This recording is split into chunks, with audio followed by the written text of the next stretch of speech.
Welcome, everybody. I am Rupert Reed, co-director of the Climate Majority Project. Welcome to this joint webinar between Republican and the CMP.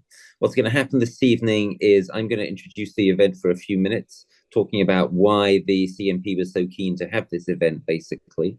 Then our main speaker is Bob Inglis, who some of you may know from the Years of Living Dangerously, former Republican congressman who has a very terrible and tragic story to tell about climate denial in the Republican Party, but has a very positive story to tell about climate action going forward. And it's a fantastic pleasure to have him with us here this evening. He will be responded to by Amber Rudd, who many of you will be aware of as former UK Home Secretary and also Climate Change Minister, and who has, I think it's fair to say, become even more concerned about these issues in recent years since leaving her post. It's also a real delight to have Amber with us here this evening. Liam Kavanagh, my co-director, will make some short remarks in response to them. There'll be a little time for interchange between us four, although probably less than we would have liked. And then we will go to general Q&A and discussion, as is our norm in these CMP webinars. So let me make my introductory remarks about why I wanted to have this event. So the Climate Majority Project, the clue is in the name. We believe that without the mobilization of the climate majority, there is no hope of getting sufficient climate action. So how do we achieve that mobilization, and who is to take part in it?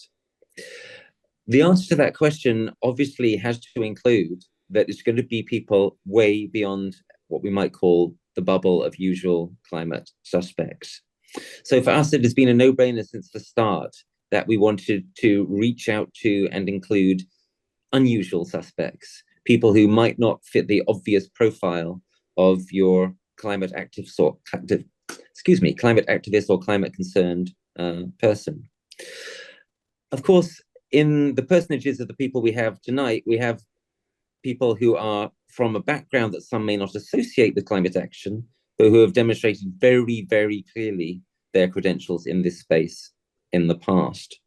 And one way of seeing why, in our view, it is so absolutely critical that they are welcomed with open arms into any dimension of this space is by reframing the way in which the conversation around diversity and inclusion takes place in our society today. So we're very used to including people on the grounds such as gender and race, but there is a serious risk, therefore, that we neglect other really important categories. For example, political beliefs.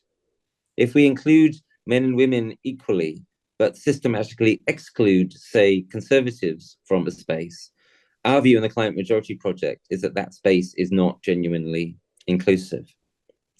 Somewhat similarly, if we are going to succeed in mobilizing a climate majority, it is absolutely critical that we are not endlessly divided among ourselves.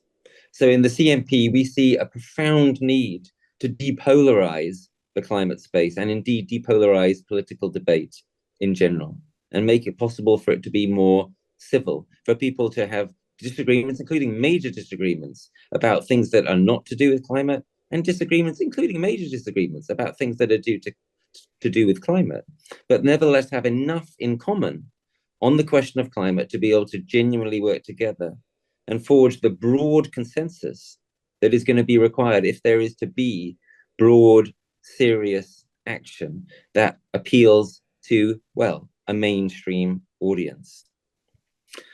One more point. As we see it in the CMP, if these objectives of a depolarized climate space and a genuinely inclusive climate space are to be achieved, it is not enough just to talk about it. You have to actually go ahead and start to make it happen. In our small way here tonight, we're helping to make it happen. So we're just delighted to be co-hosting with Republican. We're delighted to have Bob and Amber with us in this joint event. And that's really enough from me. I want to hand over to Bob to tell us, as he sees it, what the kind of climate movement that I'm talking about that is genuinely inclusive might look like, and how these things look from the, as we say it, other side of the pond. Bob, over to you. Well, thank you, Rupert, and thank you, Liam, for doing this. As Rupert just said, the clue is in the name, Climate Majority Project. And when I first heard from Rupert about that, I was excited to know that there was this effort going on because that's really what it's about: is creating a majority for action. Because in a polarized world, you might end up with a very unstable result, and that's what we've had so far. So this whole effort to create a climate majority is essential. So I'm glad for what you're doing, and glad to be here with you, Amber, because I think you'll have some interesting things to say that can inform us on this side of the world about what's going on elsewhere. And so I've got two of my colleagues on with us. Chelsea Henderson is on. She's our director of editorial content. I hope Chelsea will put in the chat her book that she's written about climate action called Glacial, that some of you may well be interested in. And also, we've got Angela Lark, our engagement director, who does these sort of webinars for us. So yes, there's this outlet called republicen.org. That's EN for energy, entrepreneurship, and the environment. We're conservatives who care about climate change. That's a thing, you know. Some people might doubt that it's a thing, but it's a thing, and it's a growing thing. We got, especially among young conservatives in America, there's a sense that, well, gee, we really need to do something about this climate thing.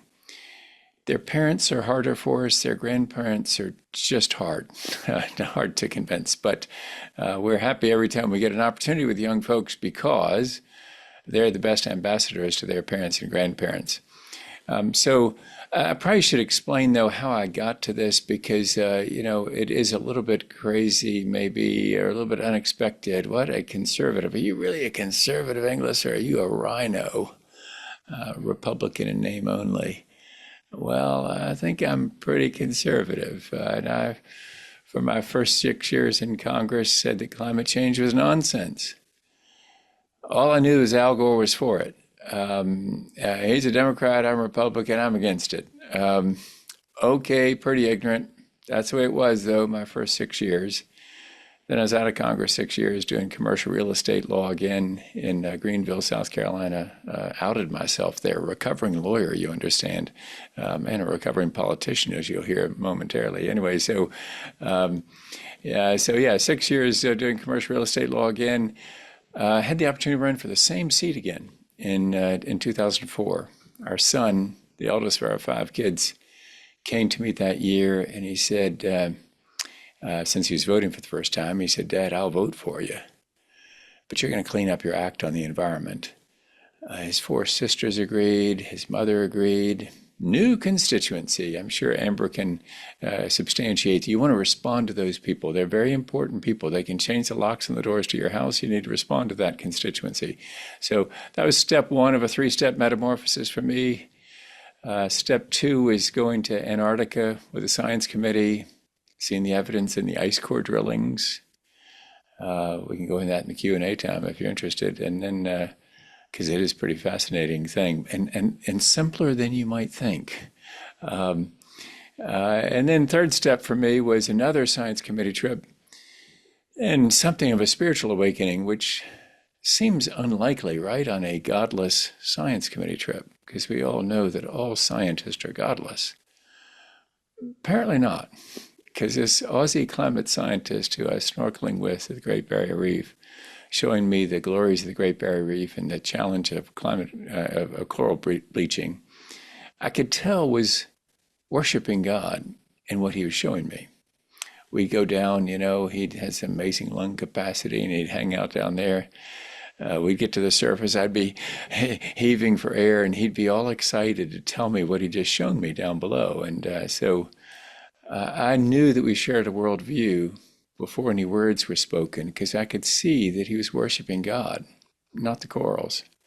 Because St. Francis of Assisi supposedly said, I don't know if he actually said it, but supposedly he said, "Preach the gospel at all times. If necessary, use words." And so Scott Heron, the Aussie climate scientist who's now become a very dear friend, was doing just that. And so I knew we shared a worldview. Later, without the snorkels in our mouths, we had a chance to talk.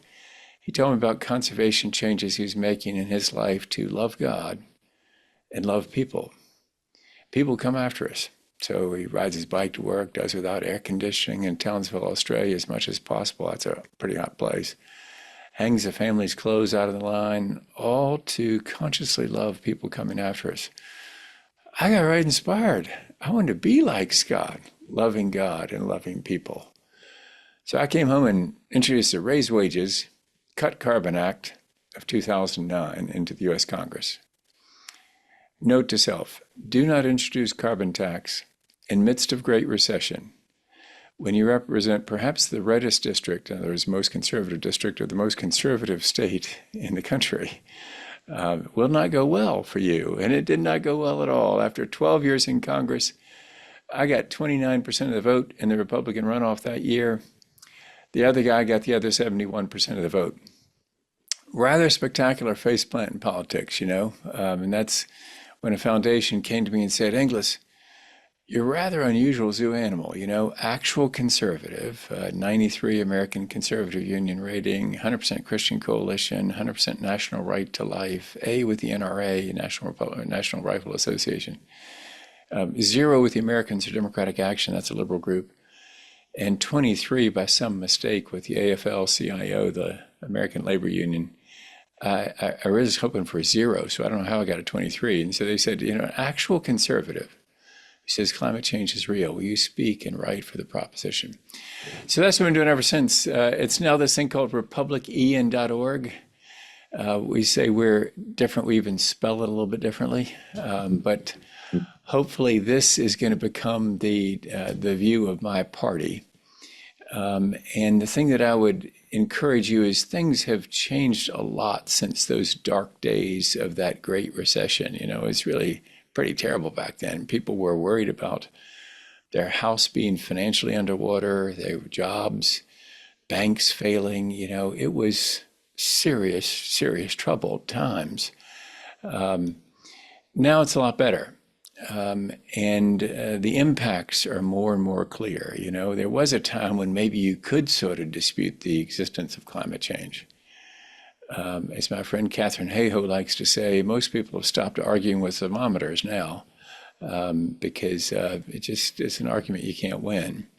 And so because the times are better, because the observations of climate are so much clearer, we're in a different spot now. Probably best indicated by, I think, what's happening right now in a Senate race in Utah, where a guy named John Curtis is about to win Mitt Romney's old seat in the U.S. Senate. He's into climate action. Now, there are some unique things about Utah that make it a particularly leading jurisdiction on climate. But hopefully capable people like John are going to help spread this to my party so that our spelling becomes a little bit more the flavor of the Republican Party. And so that's where I think we are. By the way, if I could just tell you, very briefly, and then we'll hand it over to Amber. In our view at republician.org, there are 3 ways to fix climate change. You can regulate emissions, you can incentivize clean energy, or you can do a carbon tax and apply it to imports and get the whole world in on this thing.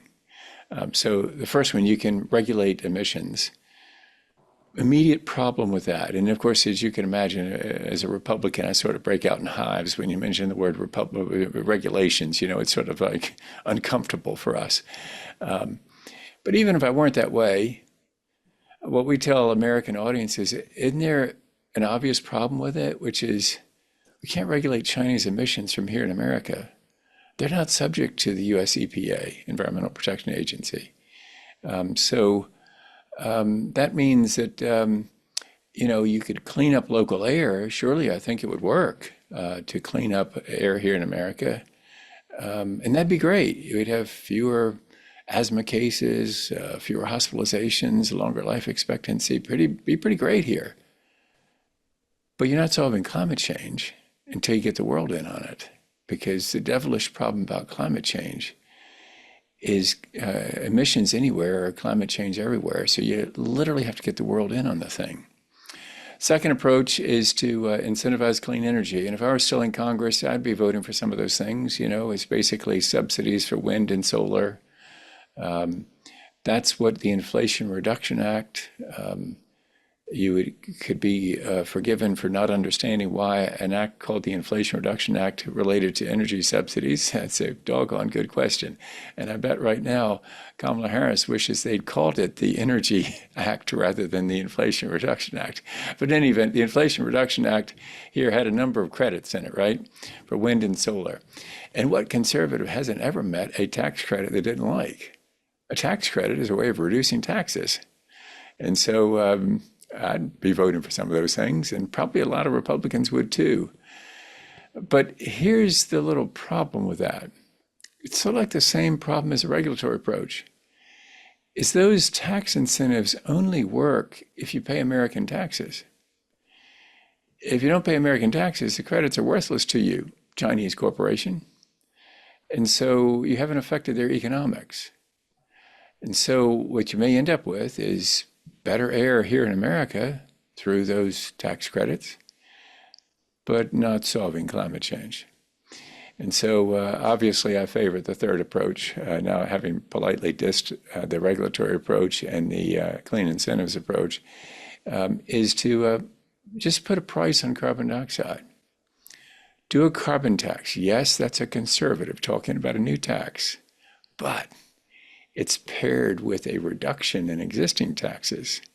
The one I'd pick is the payroll tax, which is a tax that we pay here in America on wage income. You reduce that tax, you put on the carbon tax. The Congressional Budget Office says the bottom 70% of Americans would be made better off because they'd have a fuller paycheck. They would have higher energy costs, you know, but you can do things about that. Turn down the thermostat, put plastic on the windows in the winter, drive less. You can do things to avoid the payroll tax, to avoid the carbon tax, but you can't do anything to avoid the payroll tax. And so that's step one, is to make it what's called revenue neutral.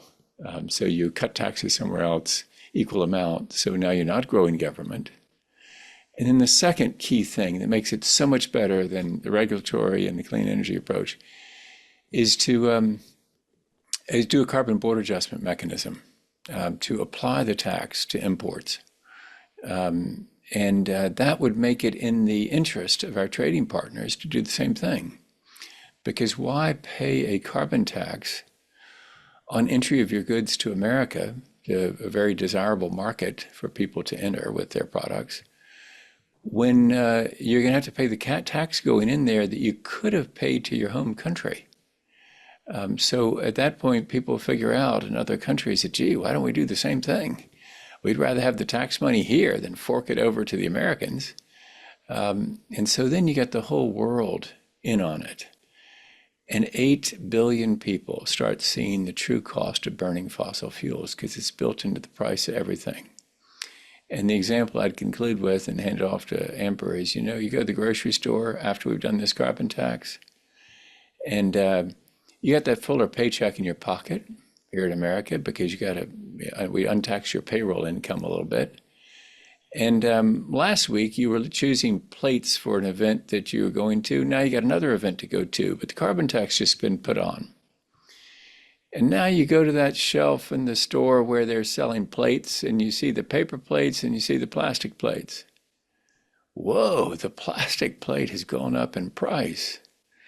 The paper plate went up a little bit because we did this carbon tax, and there's chainsaw gas and there's natural gas at the paper mill to dry the paper. So the paper plate's up a little bit in price, but the plastic plate, wow. It's all petroleum, all natural gas, all the time. And you're looking at that with your fuller paycheck in your pocket, and you're thinking, which am I going to get for this event? Well, if you just love plastic, we're for freedom at republican.org, and go ahead and buy the plastic if you want to. But if you're cheap like me, you're going to pick the paper. And when you pick the paper, probably a lot of other people are going to do the same. And the result is that's going to happen on every shelf in the store. Because on every shelf, there's going to be a new competitor to the dirty that's been made accountable. And the clean is looking relatively cheaper compared to that dirty made accountable. And that's the power of free enterprise innovation that can deliver a solution to climate change at speed and scale. That's our story. That's our song at republicen.org. Give me an amen. I'll stop preaching and hand it over to Amber, I suppose. Yes, thank you very much, Bob. Really inspiring. And I have good news for you that the carbon border adjustment mechanism, as the EU calls it, is coming in.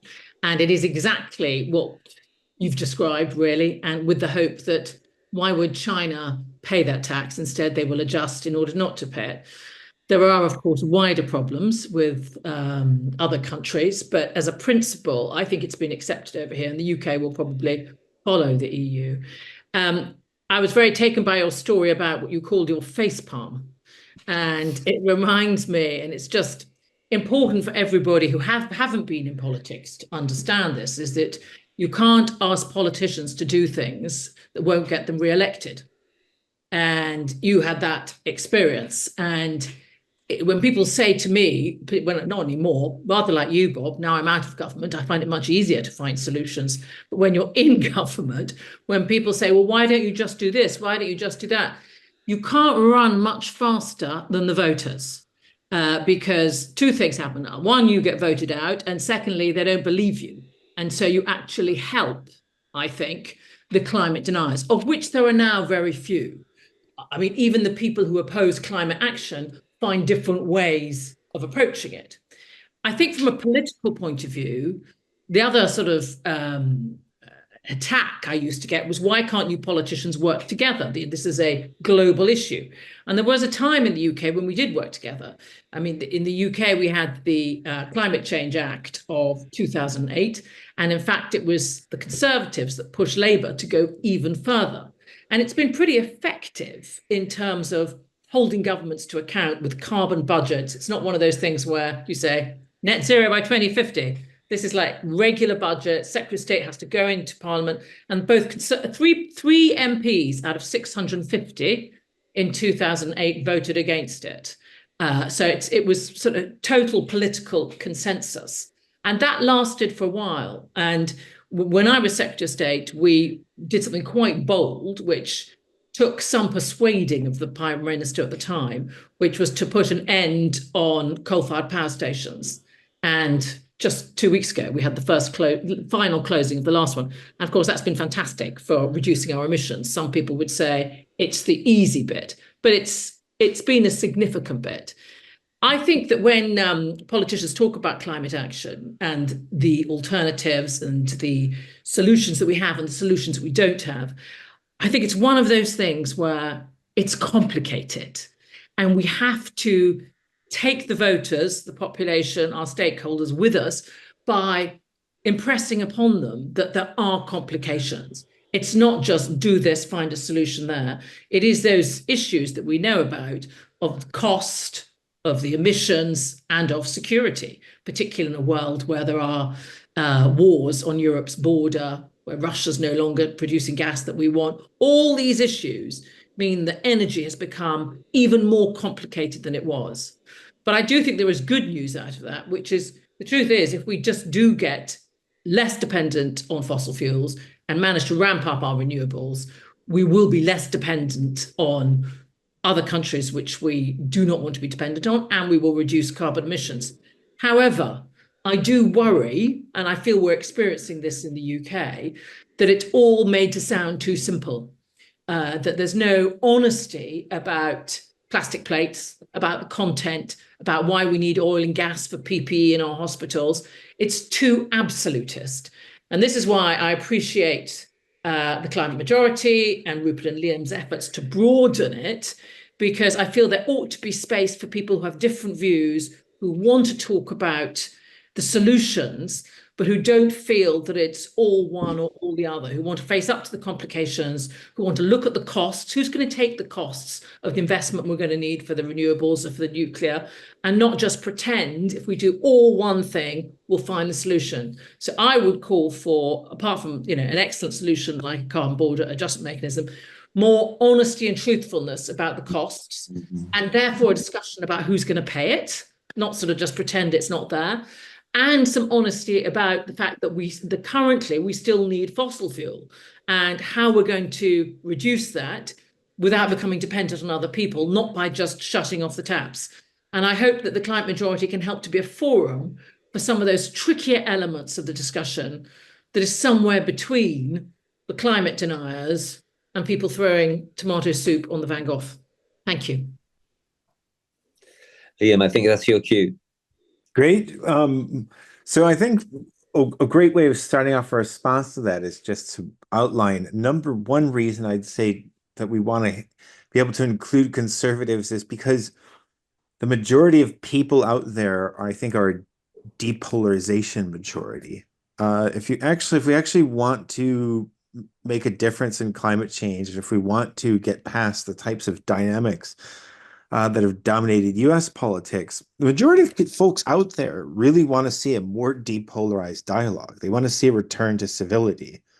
Now, even people who are voting for Donald Trump, right? People are anti-establishment. They want to see change, and they're willing to deal with people who are polarizing to get change. But if you actually look at polls of what people see as the biggest problem in the political system, why things aren't happening, the number one response in kind of Pew polls, major polls of the US public even, is that there's an enormously polarized environment.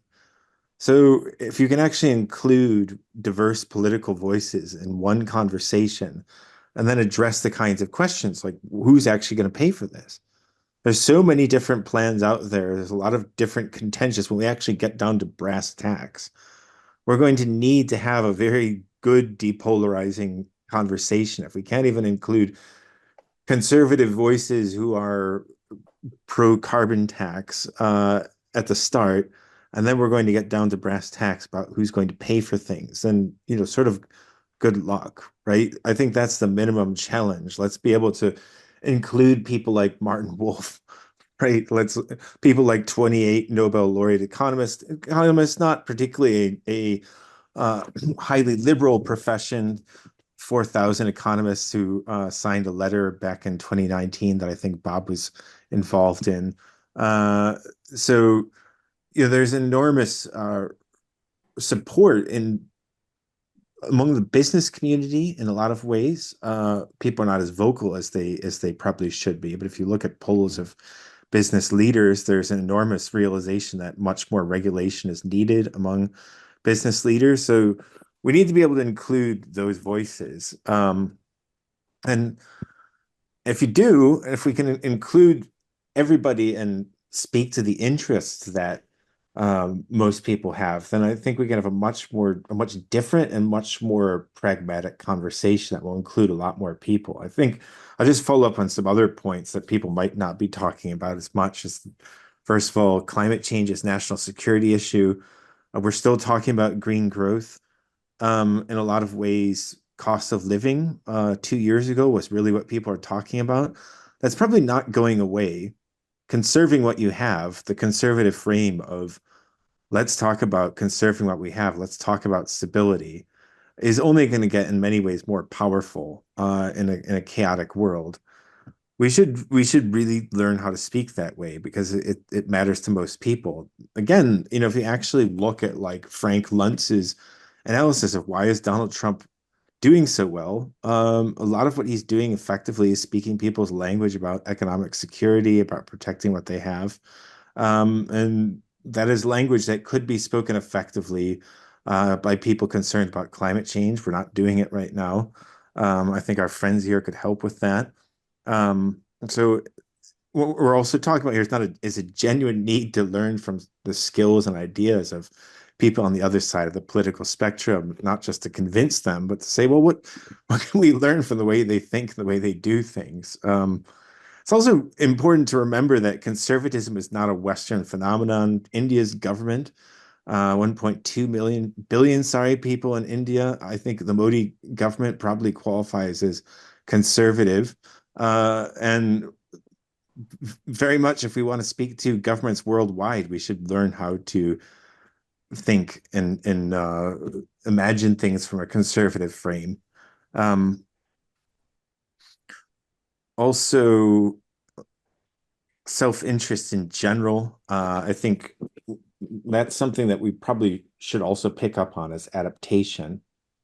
That right now, at this point, the climate change conversation is changing, and that adaptation is at the top of the agenda. You know, for years we've been talking about, at least implicitly, we've been talking about making 1.5 increasingly. Like a year ago, economists declared 1.5 gone on its cover. More and more people are realizing that goal is not going to happen, and that means that there's consequences. There are changes to be made.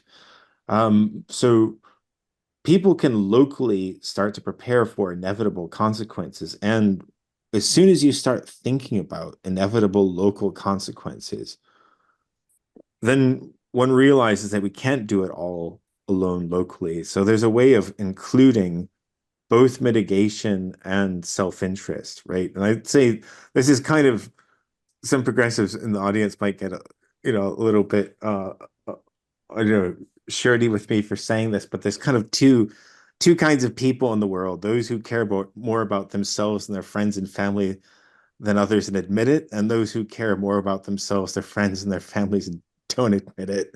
And many of the people who admit it tend to be conservatives. But if you learn to speak in terms of self-interest, then you can appeal to everybody. And particularly adaptation language starts doing that. It's not to say we don't care about everybody else, but pretty much most people do actually care more about their friends and family and themselves. And so moving towards this kind of adaptation framing is what we should be doing.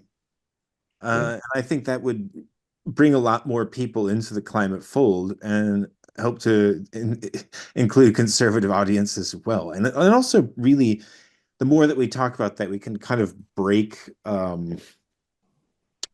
this kind of taboo on that, because there's a kind of need to constantly be more morally pure than other people in the climate action milieu, and I think that's part of what we'd like to do as well, is challenge that, right? Open up the conversation and try to include everybody's interest. How can we make a global pact around this? Because as Bob and Amber have alluded to, it's in everybody's interest all across the globe, and that's part of what the point we have to make.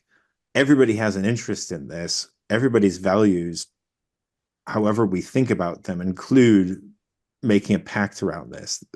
So what are those interests, right? We have to include all voices to really have that conversation. When we imagine ourselves being able to include those voices, then actually hope gets a lot more realistic. The idea of climate action gets to be a lot more probable. So I think we need a lot more faith in our ability to include voices and to depolarize. And that's another thing. One last thing is, studies do show right now, we've had a few hurricanes go through the United States. There's a lot of stuff on the news about do people actually change their opinions in response to those extreme weather events? Yes, they normally do, except in highly polarized environments. So one of the few things that we can really do as an organized climate movement, or the most important things, is to bring down the temperature, pun intended, in the public conversation. And the more we can depolarize the public conversation, we might actually allow the weather to do its work in making climate converts out of people. So that's another reason for this type of dialogue. Liam, thanks so much, and thanks for mentioning the great importance that we in the Climate Majority Project place on adaptation. I'll be leading our strategic adaptation for emergency resilience campaign starting very shortly. That abbreviates conveniently to SAFER, which is what we will all become if we get serious now on adaptation. You heard it here first. Amber, over to you. Is there something you would like to ask of one or more of our fellow panelists? Yes, I just wanted to pick up on something Liam said, then ask Bob something, if I may.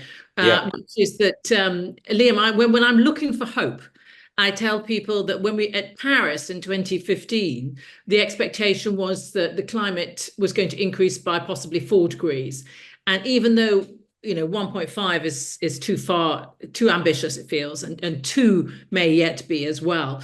It is not as bad as it could be. So it shows that we can make changes that will affect, if we can only make more of them and better, that we'll have a better chance. But I think that shows that we're not powerless, is my view. Bob, I wanted to ask you, particularly in the light of your description of the tribalism of the parties, what's going on with the election in terms of climate action? We've all seen the Inflation Reduction Act.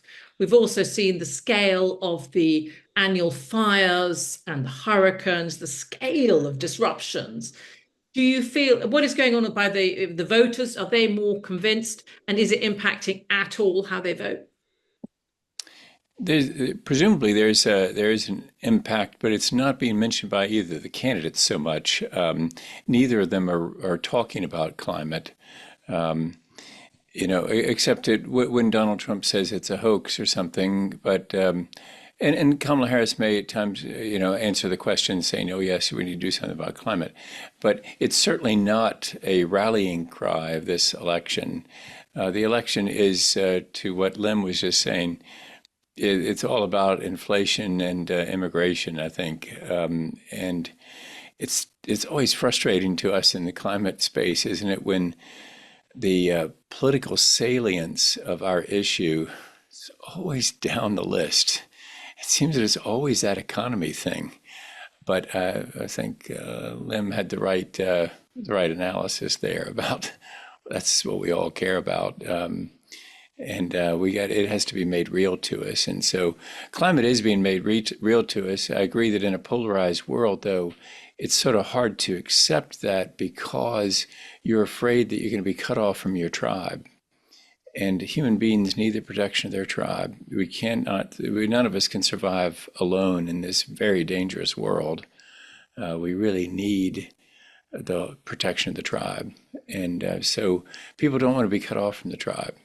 That's not just politicians, that's the constituents. And so that's the challenge, is to make sure that we realize really we're all in this together, literally.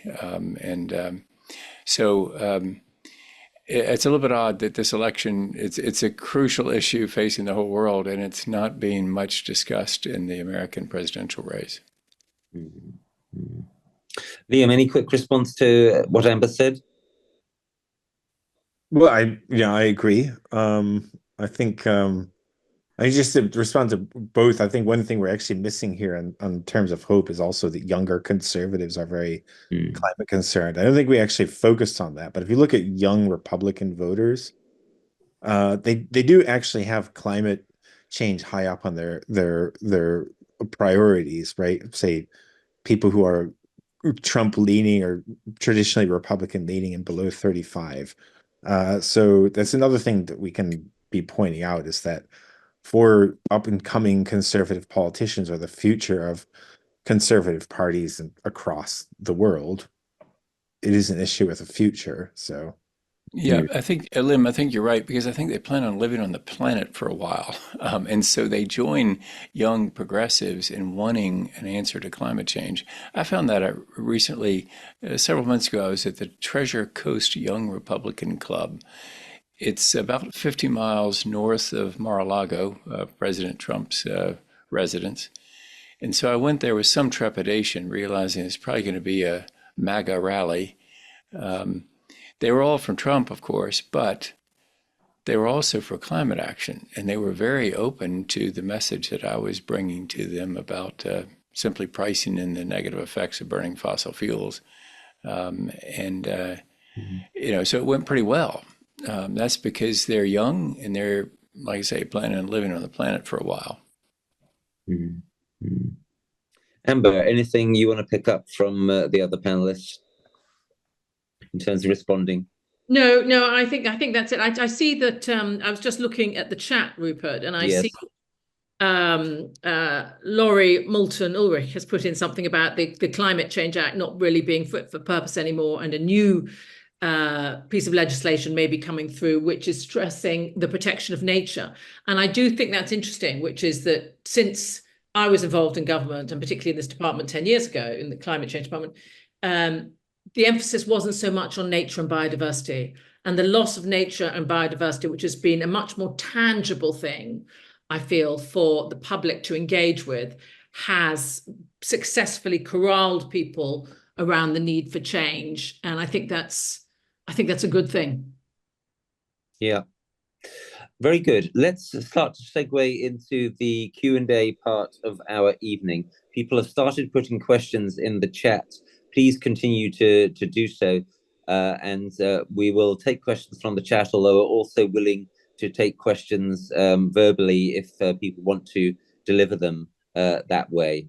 Let's start with the question from Eddie here. I'll read it out. Do we need to tackle what seems to be the dominant narrative that the future will be pretty much like the present, only electrified?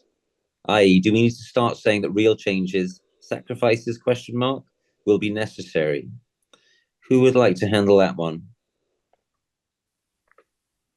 Nobody who wants to get elected to high office. Yeah, that's well. I will tell you that's true, Amber. But you know, we're sort of guilty at republicia.org of a eat your vegetables message. You know, because we come along and we say, yeah, we need to price in the negative effects of burning fossil fuels. We need a carbon tax. We do want to pair it with a reduction in payroll taxes or dividend the money back to the citizenry so there's no growth of government. And we want to apply it to imports. So that is an eat your vegetables message. That's the challenge. Because, you know, when other people are saying, here's some bonbons, wouldn't you rather sit on the couch and have those? It's a challenge. But I do have the hope that when people come to realize that they've got a problem that they need a solution to, eventually you come to know that people have been selling you a bill of goods, and they haven't been solving your problem. And when that happens, big changes happen in the political system.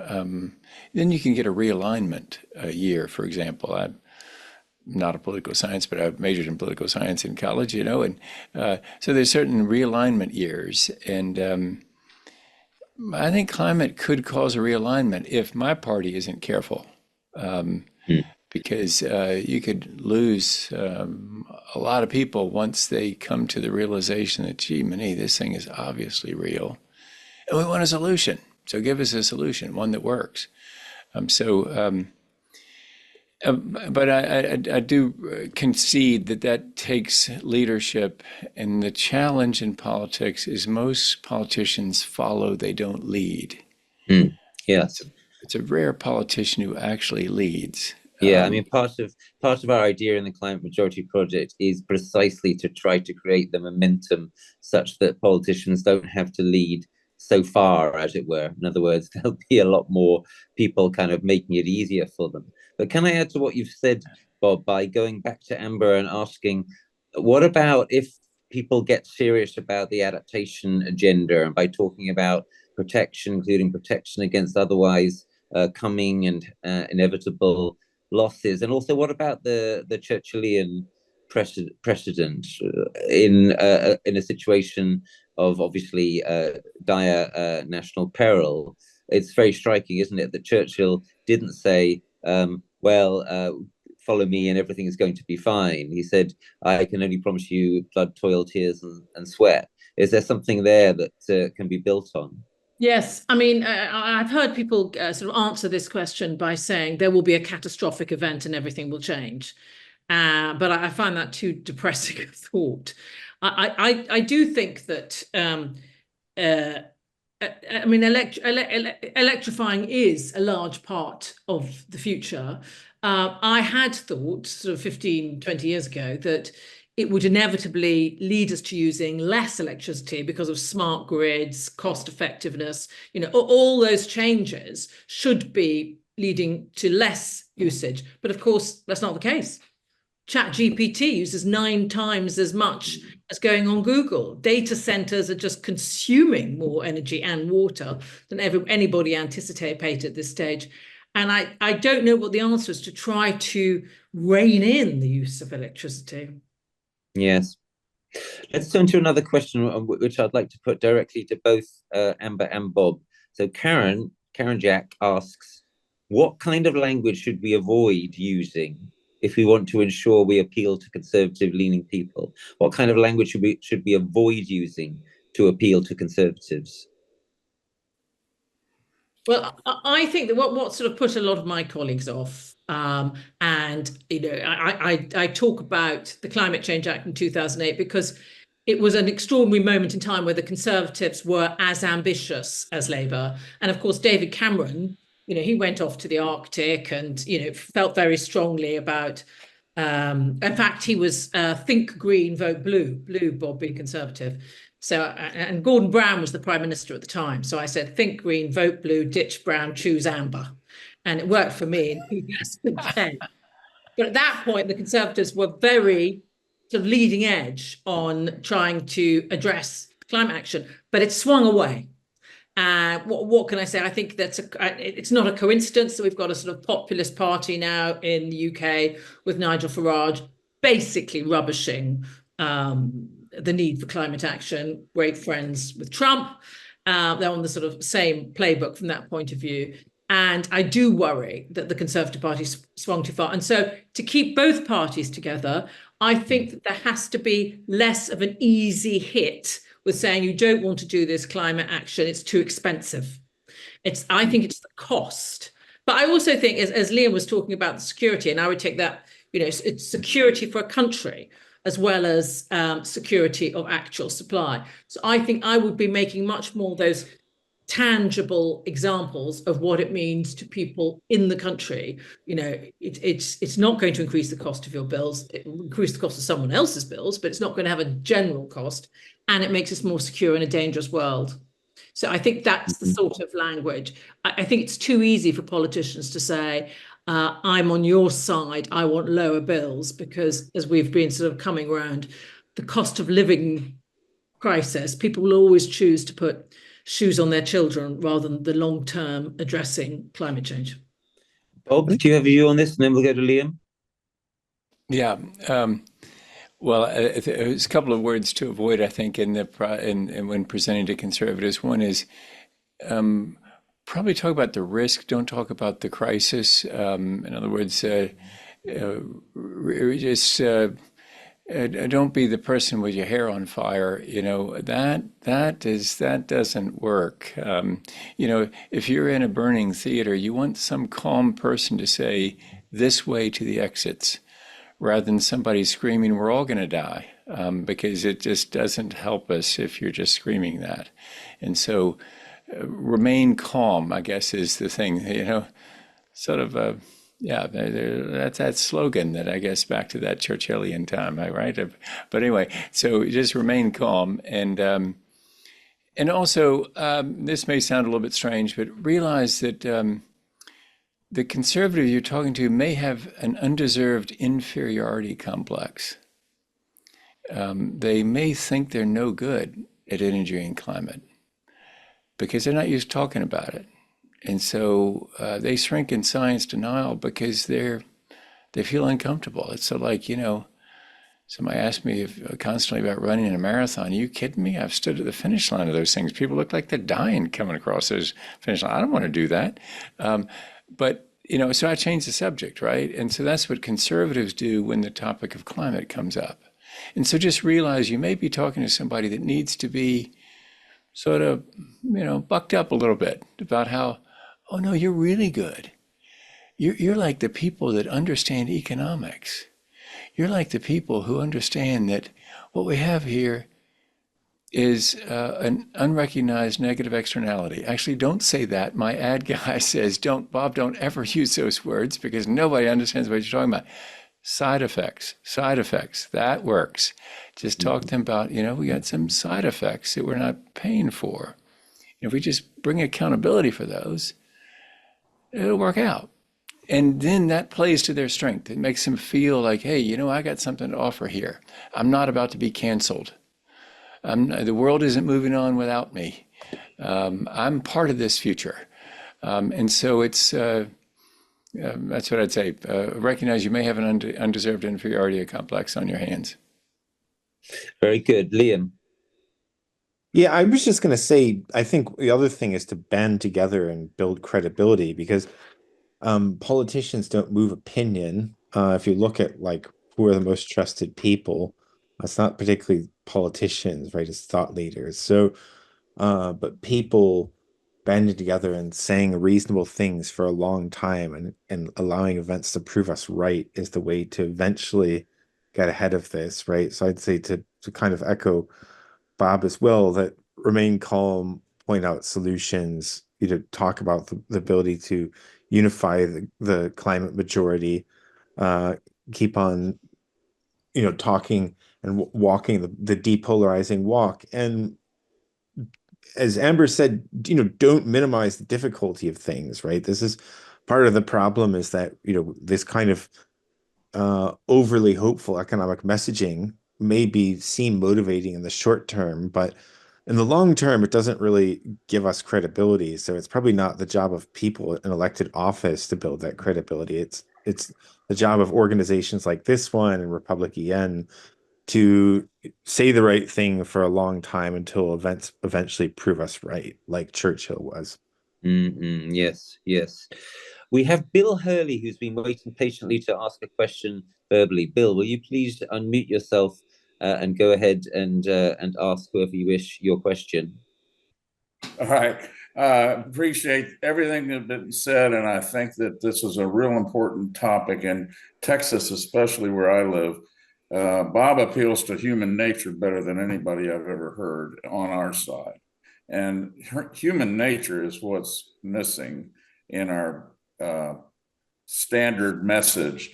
In my experience, when we say clean air or dirty skies, that is a bad thing to conservatives because they believe that they look up and they see a blue sky and they remember, especially if they're my age, they remember that it used to be real smoggy. Well, that's dirty air. That's not the same thing. In the last two presidential debates, the Republicans said, I believe in clean air.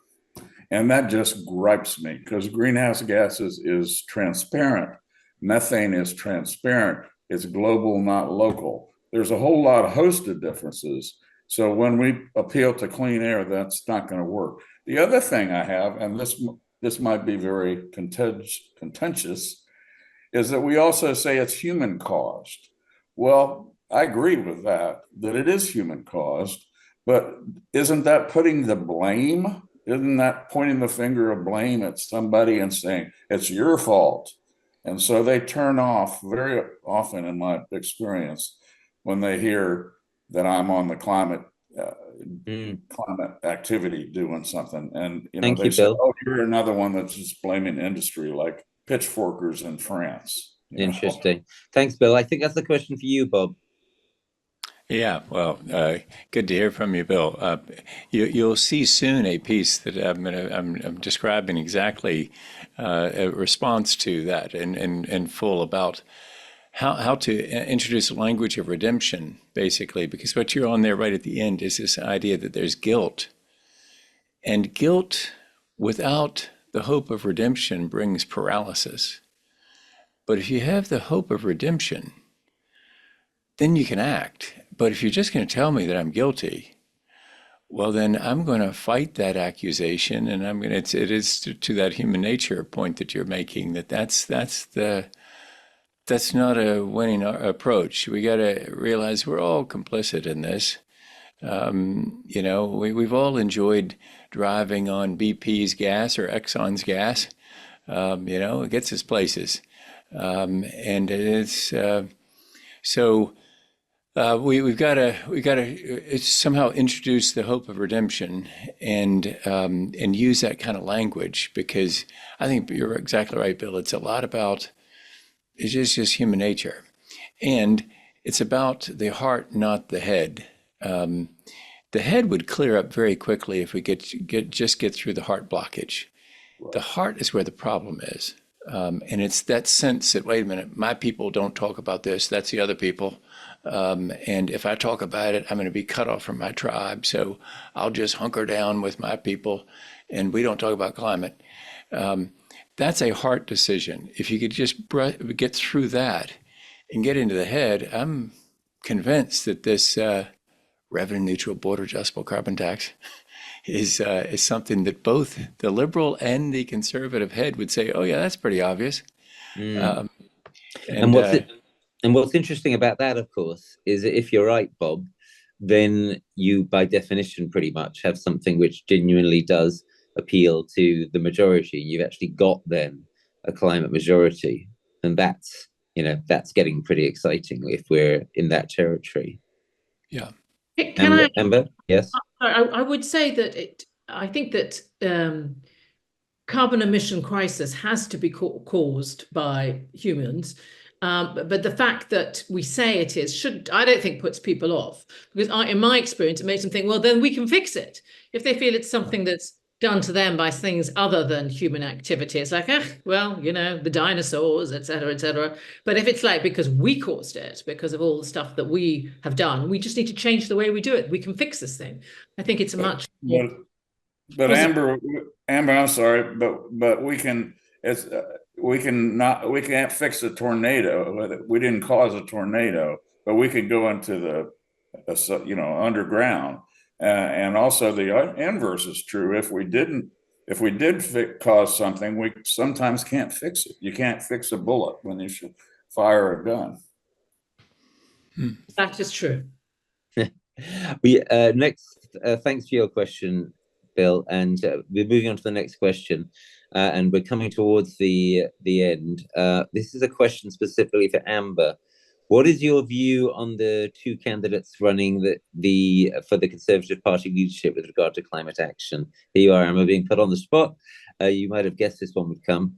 If climate is your high concern, given the risk to our children's future, but one nation conservatism is one's natural political home, is it possible to vote Conservative in the foreseeable future?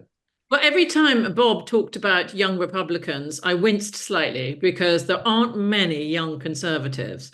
The average age that people start voting Conservative, which used to be about 35 or 40, has now gone, it's shockingly high. We've managed, as a political party, to put them off by sheer appalling behaviour over the past 5 years. Neither of these two, you have to have some sympathy for politicians, please. They have to face towards their electorate. And the electorate for these two is, I believe, less than 100,000 people spread across the UK who are Conservative Party members. And most of them are in the southeast, southwest. Very few of them are under 45, 50. Most of them, I would say the average age is probably 60, 65, possibly higher. The Conservative Party is not keen to release information about that. So when you talk, Bob, about the difficulty with people of an elderly disposition, have some sympathy for these two. Their electorate is elderly, very right-wing, and a small band. So it is not surprising that neither of them are talking about this. And if they are, it is not helpfully. So it is difficult to find any sort of positive lines from either of the two new Conservative leaders. But all I can say is that if they want to be contenders at the next general election, let alone the one after that, they will have to get back talking about this and find some proper policies. And having a climate majority and Conservatives like myself who are going to hold them to account for that, I think we have a job to do. Yeah. Folks, we are nearly out of time. I'm going to go back to our three speakers and ask if there is anything they would like to say by way of a short final summing up. Apologies to the several questions that we haven't got to, but any final thoughts either on the issue itself or in the debate as it's unfolded tonight, or on the event? Bob, I'll come to you first. Just this, I'm certain that we're going to act on climate change. The only question is whether we act soon enough.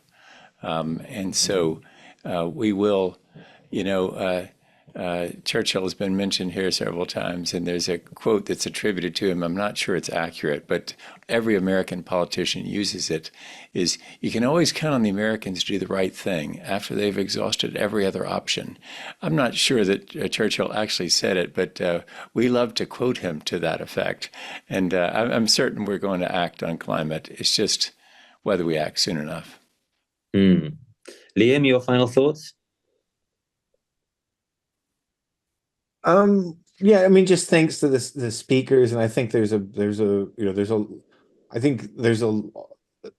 depolarizing dialogue that we had today is something we need to keep on with. There's a lot of, I was just looking at Ruth's comments in the chats about the idea that we can adapt our way out of it. Of course, we cannot. That's the type of question that we need to get into in more detail. On the other hand, adaptation will also certainly be part of it, even if we mitigate as best as we can. So sorry if there's some confusion on that, but those are the types of difficult questions that we need a very depolarized environment to talk about sensibly. Brilliant. And Amber, a last word? There have been some extraordinary breakthroughs in clean energy. The price of solar, nobody anticipated it to fall like it has. There's further breakthroughs coming the whole time in long duration storage and in batteries. So I think there's room for optimism. But ultimately, I share Bob's view that we are changing the climate. We are making progress, particularly from Paris in 2015, since it's been properly mapped since then. But it's a question of speed now, and we need all hands to the pump to make sure we get there. We've had just an hour together tonight, folks, but we've crammed a lot into that. This event was an experiment. It seems to me it's already proven to be a successful experiment. There will be a video of it available afterwards. Let's get that going far and wide. And I'm hoping that we'll continue the conversation, and that I think we should think about having some kind of follow-up event next year after a lot of dust that's about to be thrown up into the atmosphere, as it were, has settled, and think about what the way forward on this is somewhat more, because this has been an exciting and encouraging event, albeit in a very difficult time and on an extremely difficult topic. Thanks everyone for coming this evening. Thanks once again to our fabulous speakers, and well, dare I say, good luck for our friends across the pond, whatever exactly that means. One thing apparently it may mean is a great deal of interest in the results of the senatorial race in Utah. So we will definitely have some eyes on that. Thank you for that important datum. Good night, everybody, and thanks so much. Bob and Liam, thank you very much. Thank you. See you all. Cheers. Bye. Bye.